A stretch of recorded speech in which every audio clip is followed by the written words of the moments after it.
Bom, preciso que você abra a sua Bíblia, Lucas, capítulo de número 23, a partir do verso de número 33. Verso 33, eu vou ler bastante e vou falar pouquinho.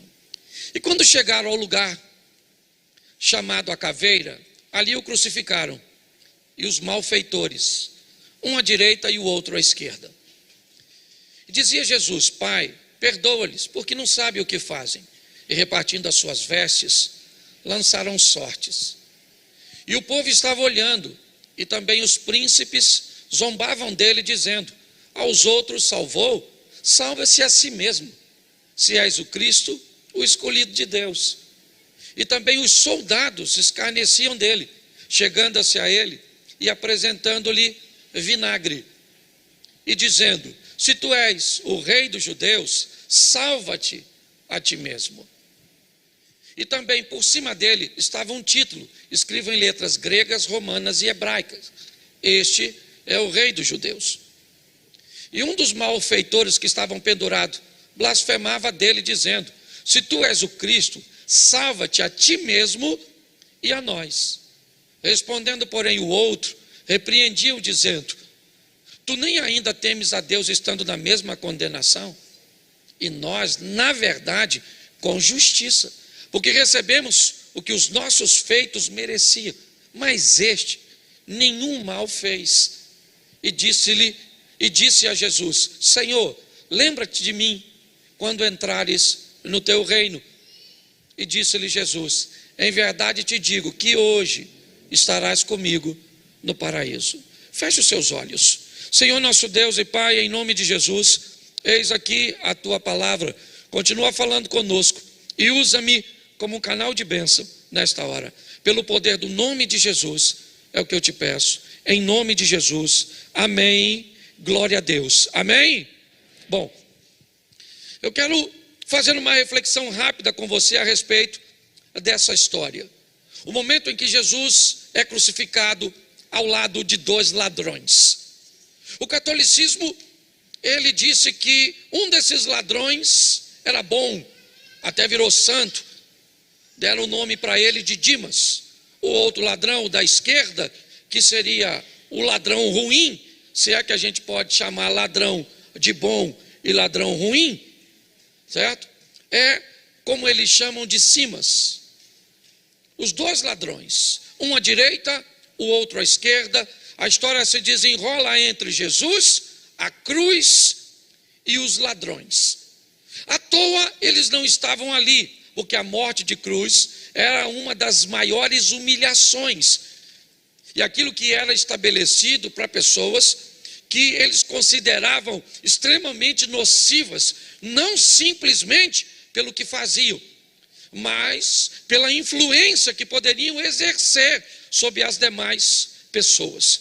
Então, matar alguém daquele jeito, basicamente asfixiado, era algo que constrangia não apenas o indivíduo que morre, mas toda a sua família, e mandava uma mensagem para as pessoas que viam aquela situação: não imitem o que eles fizeram, não tentem copiá-los, porque se vocês copiarem, é para lá que vocês vão.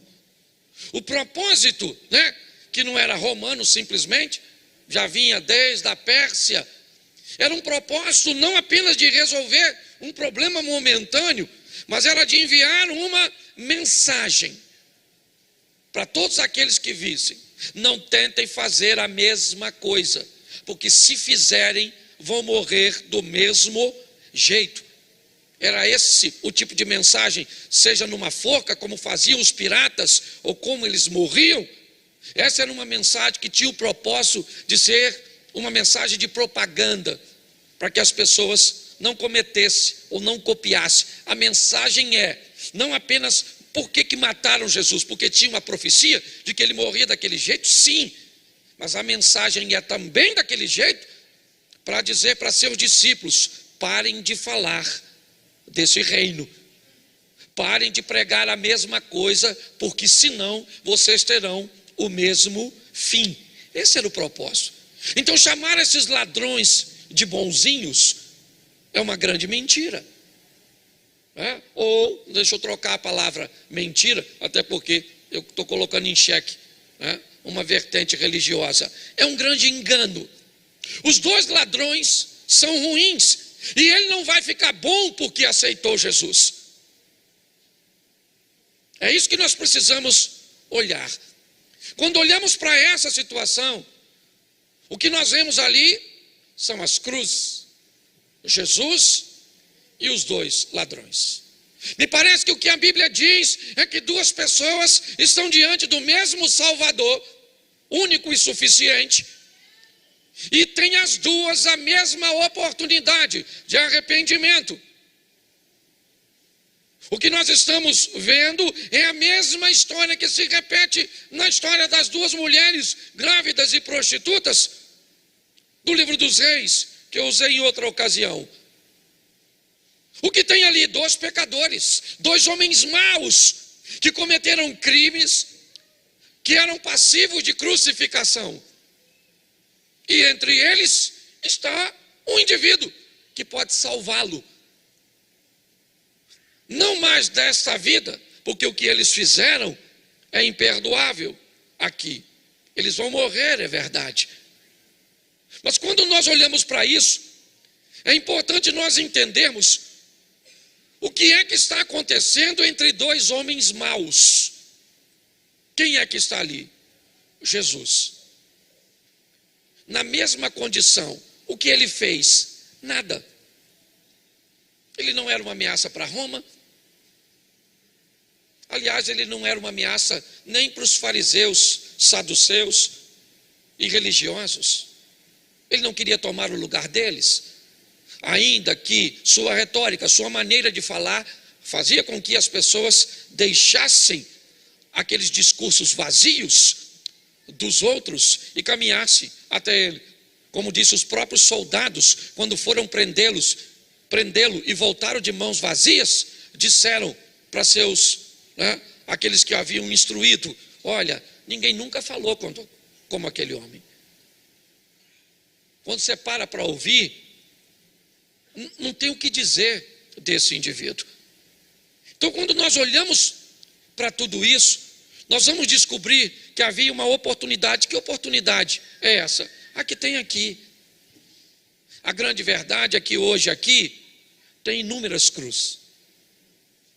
Inúmeras. Uma para cada um de nós. Para quê? Para pagarmos por aquilo que, segundo o ladrão, são efeitos do que fizemos. São sentença do que fizemos.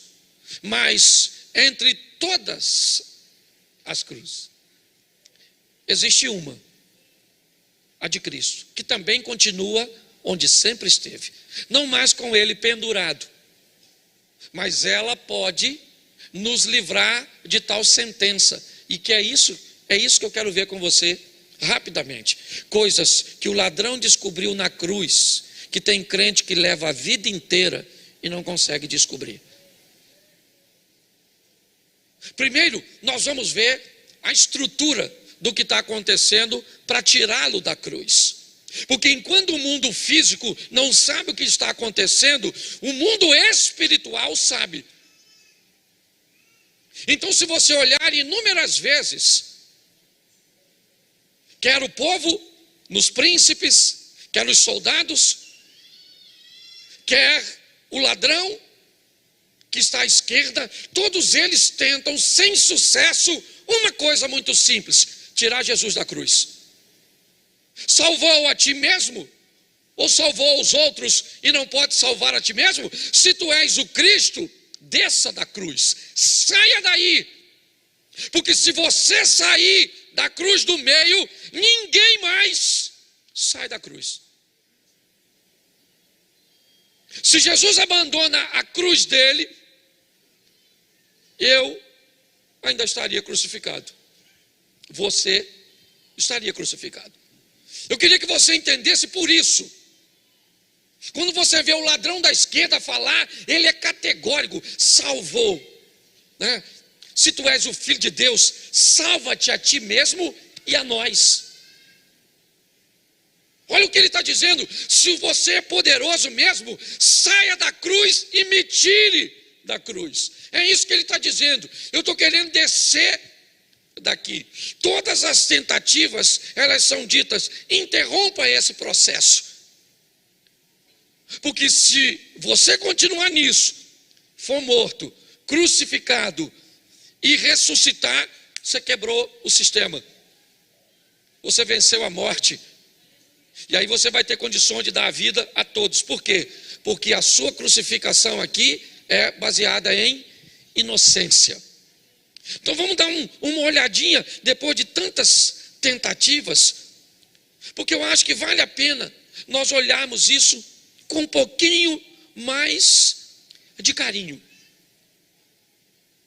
Jesus vai ser crucificado, é verdade, e um ladrão vai ser, como nós temos o hábito de dizer, ele vai ser salvo. E o outro ladrão vai ser condenado. E por que um foi salvo? Porque ficou bom. Então quer dizer que o céu é para os bons e o inferno é para os maus? Será que é isso que a Bíblia quer dizer?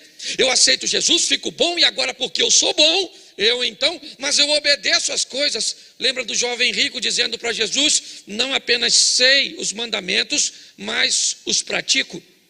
E Jesus disse: por que me chamas bom? Bom não há ninguém, a não ser Deus.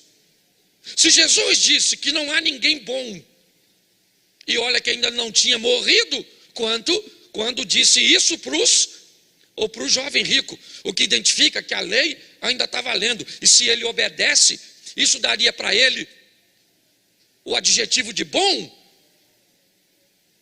Se nós colocarmos na cabeça de que o céu é para os bons, nós vamos ter sérios problemas para seguir a nossa caminhada de fé.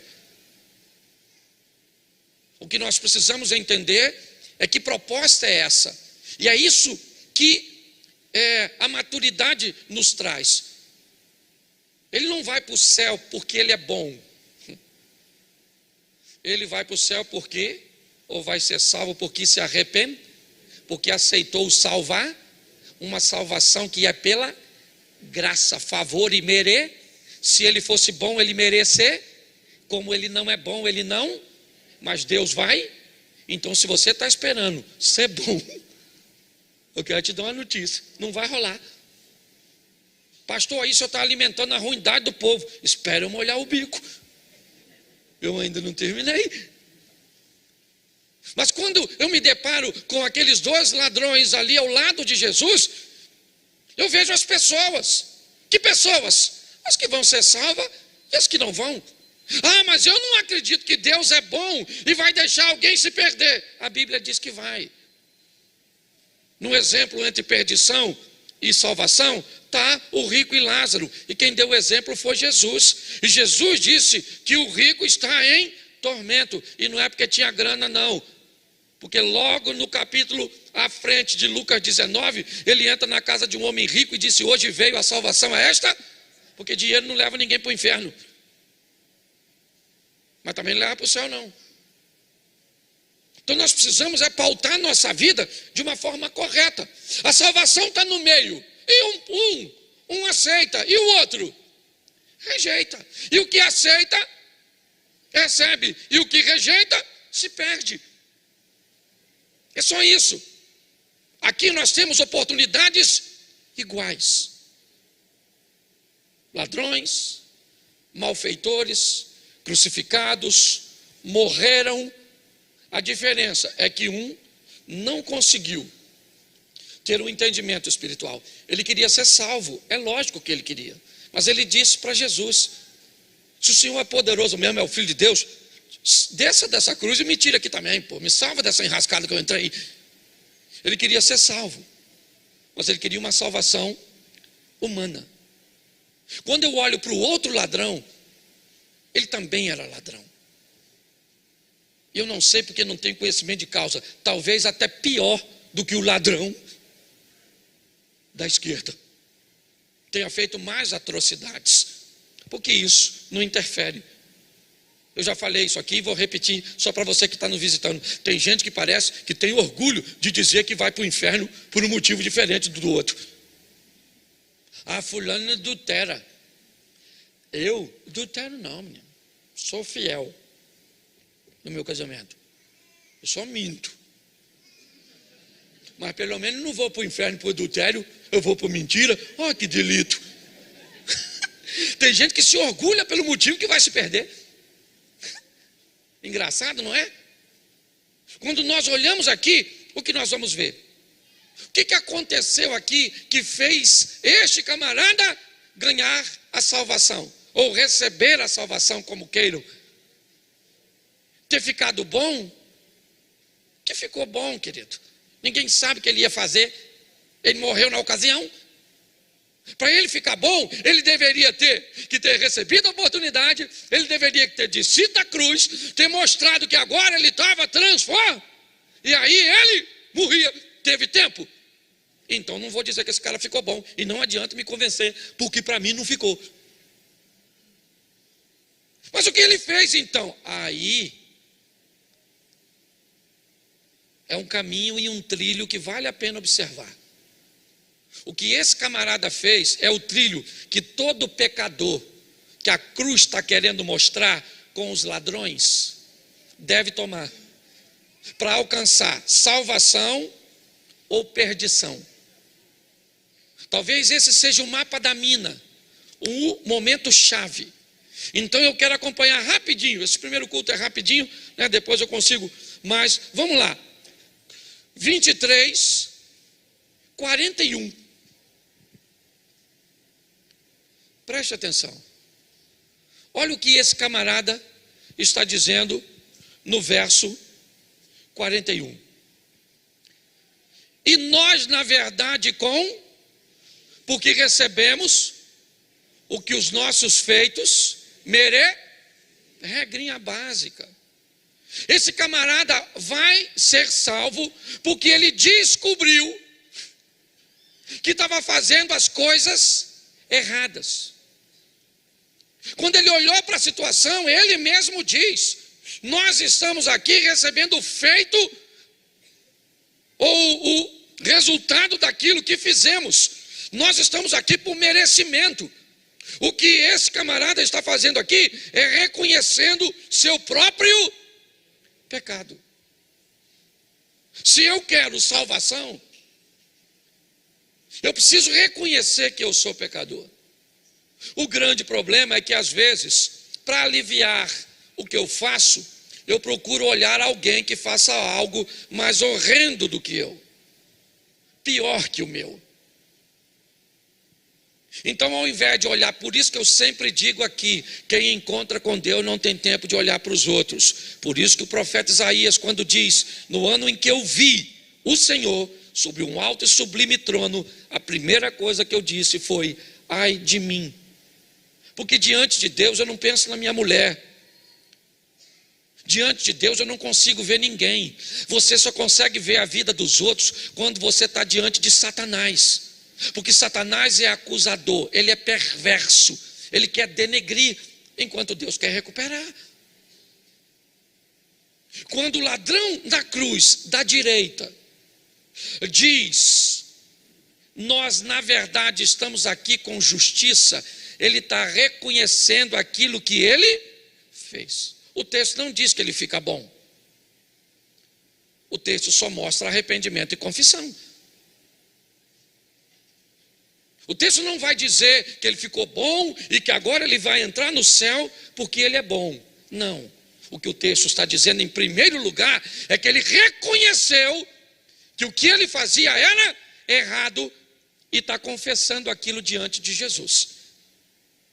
Então, quando eu reconheço que o que eu faço é errado, quando eu olho para mim e vejo o meu erro, quando o erro das pessoas não subestimam o meu, nem minimizam o que eu estou fazendo, isso significa que eu entrei no trilho da salvação. A Bíblia diz que aquele que confessa e deixa, alcança misericórdia. Quando olhamos para isso, É isso que vemos. E o verso 41, ainda vemos a segunda coisa. Mas este quem? Esse que está no centro. Ele não fez nada. Bom, se ele não fez nada, tem algum problema.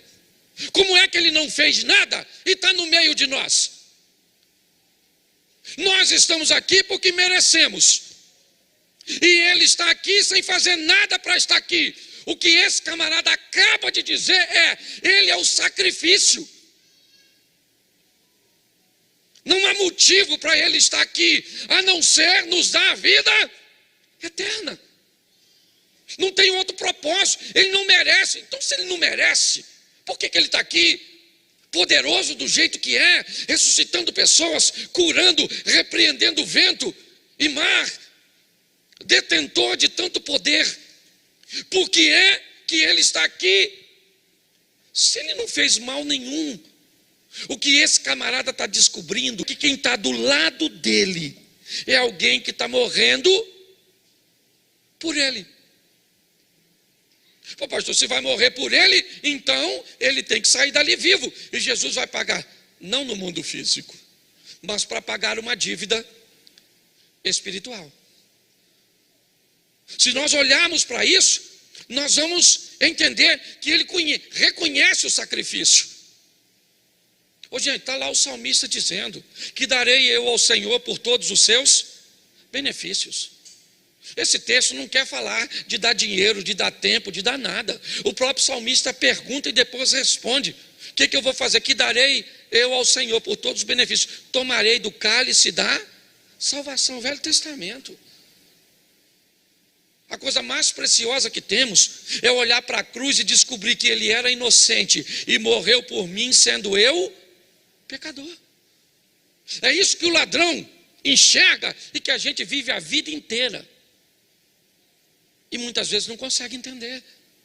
Nós vivemos a vida inteira olhando para o pecado dos outros, ao invés de olhar para nós, ao invés de reconhecermos o que fizemos, o que estamos fazendo e que somos merecedores. Ah, mas eu me acho bom. Pois é, mas o mundo espiritual não acha.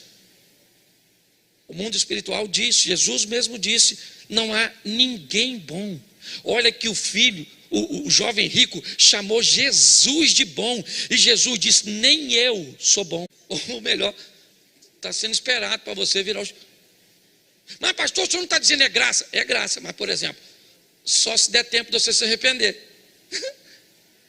Eu falei para vocês, eu pensei muito em salvação o dia que eu fui fazer o exame. Falei lá que deram um remédio em mim. Eu dormi pelado, acordei vestido. Não sei o que fizeram comigo. E se eu tivesse me dado aquela anestesia e não tivesse voltado? Eu já tinha que estar com o passaporte carimbado. Se não pensa, estou chegando lá, e aí, vinde bendito? Não, bendito é na outra sala. Aqui é, chega aí mesmo, louco. Senta nessa cadeira pegando fogo que já vou te atender, pensa. Manda eu para o endereço errado. Você está rindo? O assunto é sério demais da conta. Quando nós olhamos para aquele texto ali, aquele ladrão descobre naquele momento que quem está do lado dele, quem é? É o Senhor. Olha que coisa. Quem é que está aqui? O Senhor. O que ele é? Inocente. E eu, culpado. E por que ele está aqui? Para me dar a salvação. É isso que esse camarada está. E por quê? Porque eu sou bom? Não. Mas porque eu vou lutar para para melhorar. É isso. Céu não é para bom. Céu é para ruim. Ah, pastor, mas os ruins entram no céu? Não entram, porque recebe um novo corpo. Olha que beleza. Mas eu vou tentar ser bonzinho. Não tenta ser bonzinho. Tenta ser obediente. Não tenta ser bonzinho, tenta ser honesto com o que você sente, com o que você quer. Para com essa palhaçada de ficar encobrindo. Ah, meu Deus, eu sou fraco. A carne é fraca, mas o pecado não é vitamina. Hoje caiu um valente, um homem de Deus. Hoje, pelo menos eu soube, hoje. Pensa a tristeza. Um homem bom? Não, um homem ruim. Igual a mim e a você. Mas que não conseguiu, ou conseguiu controlar só por um tempo, e depois não conseguiu. Olha o desafio da vida. O que é? Nós não estamos aqui, gente, para sermos bons. Não é isso. Nós estamos aqui para sermos obedientes. Lutar contra a maldade que há dentro de mim, que o pecado colocou. E a cada dia eu vou ser mais consciente do que eu fui ontem, mais vigilante do que eu fui ontem, orar mais do que eu orava ontem, prestar mais atenção, porque nós estamos vendo gente que admiramos caindo. Que dirá nós? Quando olhamos para esse texto, o que vemos? Ele descobre que Jesus é Senhor. E aí, diga-se de passagem, não pode ter sido na cruz. Não pode. A Bíblia diz que a fé vem pelo ouvir. Então você não vai me dizer, está lá os dois ladrões, aqui, um à esquerda e outro à direita, por que é que um ladrão reconheceu Jesus e o outro não? Porque está crucificado na cruz e na dor, todo mundo procura. Então por que o outro não procurou? Na cruz e na dor, todo mundo reconhece. E por que o outro não reconheceu? Não foi a cruz, não. Foi a proximidade com a história. Provavelmente a história de Jesus já andava permeando o coração daquele homem. No ambiente onde ele ia, com as pessoas que ele andava. Ele estava próximo. Por isso que o evangelismo é algo importantíssimo e missões é algo extraordinário da igreja. Porque quando eu olho, eu vejo a possibilidade para os dois. Mas pastor, então o outro é injusto? Não, porque Jesus estava fazendo naquele lugar. Talvez a história não interessasse ele. Porque ouvir falar de Jesus era falar mal dele, é falar de suas mazelas, de suas maldades, de suas debilidades. E ele não estava muito afim disso. Então ele fazia ouvido de mercador. Entra aqui, sai aqui e vai embora. Os dois morrem como maus. Essa é a grande verdade. O ladrão não virou santinho, porque defunto não vira santo. Entendeu? Você não fala mal do defunto quando está morto, em consideração à família. Esse dia no velório, o camarada foi dar uma palavra, falou: estamos aqui diante de um homem distinto, um bom pai, um bom marido, um excelente amigo, um cara extraordinário. A viúva estava sentada perto do caixão, falou para o filho: vai ver se é seu pai que está lá mesmo, porque eu acho que trocaram o defunto. O defunto não se defende, mas também não fica bom. Esse é o grande problema. As pessoas estão buscando uma bondade que não vão encontrar. E aí elas começam a maquiar e trocá-la, em buscar uma linha de compensação. Não, Deus entende do jeito que eu sou, e por isso eu vou dar uma oferta generosa, por isso eu vou dar umas cestas básicas, por isso eu vou trabalhar na igreja, porque aí eu trabalho aqui e compenso aqui. Não é processo compensatório, é graça, é favor que você e eu não merecemos. Ele descobre que Jesus é Senhor. Mas esse texto também, ele descobre algo extraordinário. Lembra-te de mim. Boa memória.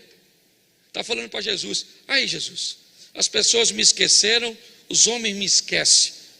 O que sobra no Senhor, falta na humanidade. Memória, lembrança, pelo menos das coisas positivas. Lembrar do que fizemos de errado, está assim, ó. É só eu pegar alguém daí e colocar aqui em cima para cantar um hino, para ministrar uma palavra, que as pessoas dizem: pastor, sabe o que está acontecendo com fulano? Sabe que está devendo um negócio? Está fazendo assim? 1923, participou no finalzinho da guerra. Aí eu olho para a pessoa e penso: qual ladrão esse é? Precisa ter um encontro com Deus para parar de olhar para a vida do outro. Ele está dizendo: Senhor, lembra de mim. Por quê? Porque eu não mereço. Então preciso que o Senhor lembre, porque se eu merecesse, o Senhor não ia esquecer. Ele ainda está no processo, ele está morrendo. A diferença é que um ladrão quer ser salvo nessa vida. Esse é o da esquerda, e o outro já chegou à conclusão que aquela vida foi embora. E ele pede a outra salvação. Porque ele entende que o momento ali não tem mais a ver com o mundo físico. Ele já viu que Jesus é poderoso, sabe que ele pode descer da cruz, mas ele não vai. E por que ele vai fazer se ele é inocente e filho de Deus? Porque ele é o sacrifício, e é isso que ele vai mostrar para todos nós. Mas é o final do 42. Lembra-te de mim quando? Quando? Entrares no teu? No teu? Ele roubava para quê? Para ficar rico.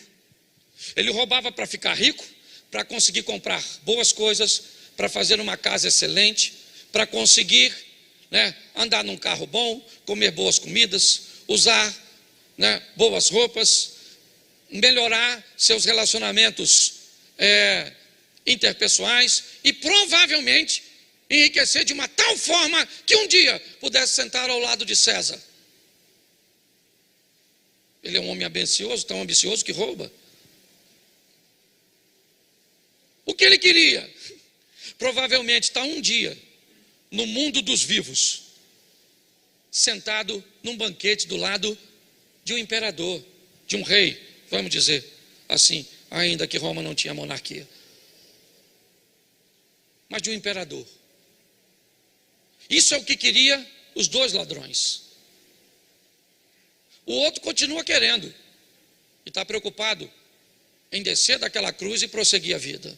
Só que o outro descobriu que quem estava do lado dele também era rei.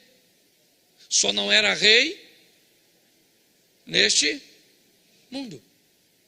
Ele era rei, ele tinha um reino. E por isso ele diz: Senhor, lembra de mim quando o Senhor entrar no teu reino.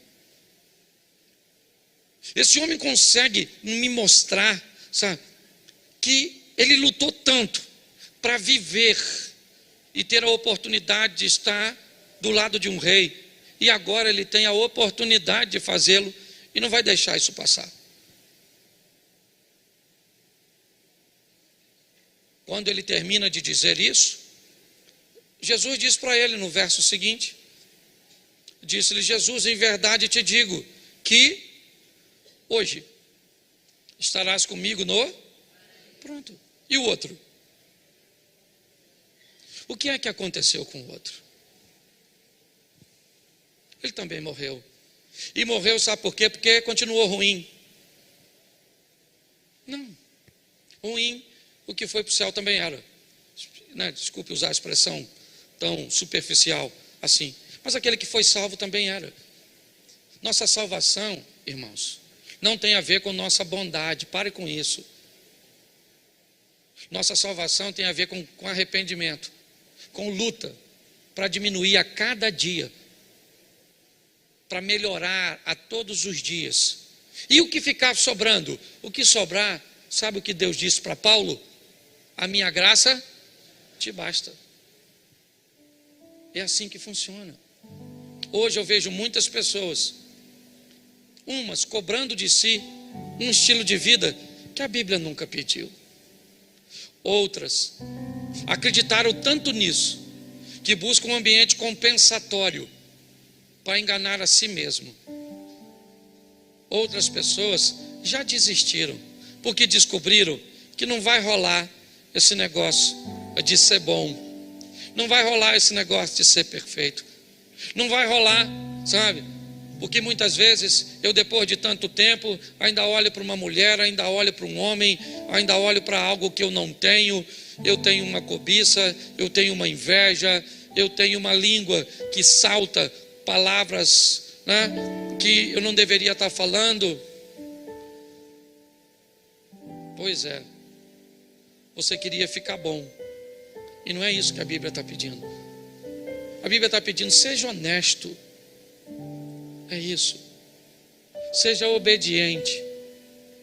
Faça o que Deus disse para Caim: lute todos os dias, porque o pecado está na porta, mas é a você que cumpre dominá-lo. Não é o Espírito Santo que tem que dominar o meu e o seu pecado. Não é Deus que tem que dominar o meu e o seu pecado. Ele nos dá força para fazê-lo.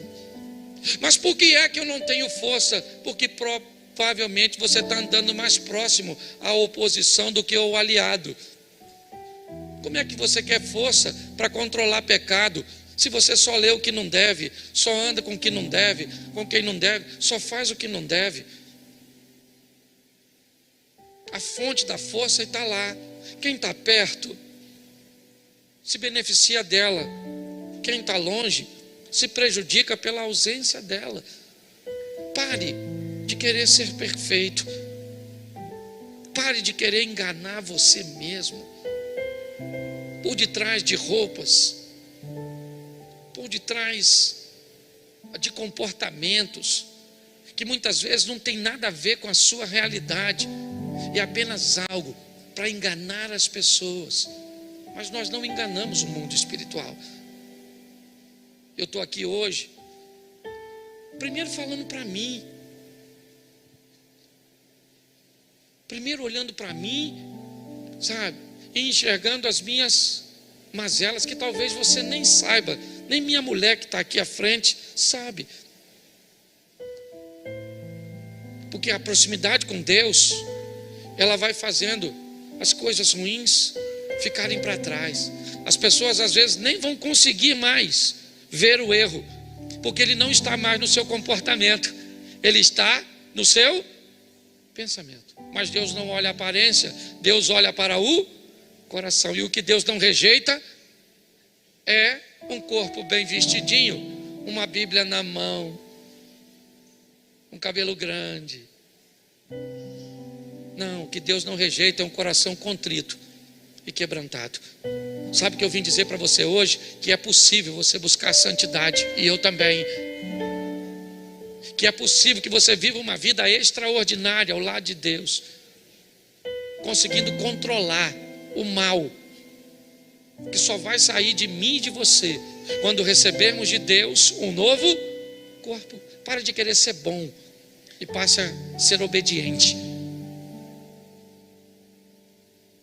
Termino aqui quando uma história é contada de que um pai chama um filho e diz assim: vai ao meu campo e trabalhe lá. Ele diz: vou, mas não vai. O pai vai no outro filho e diz: vai ao meu campo e trabalhe. Ele diz: não vou, e vai. E aí Jesus pergunta: qual dos dois obedeceu?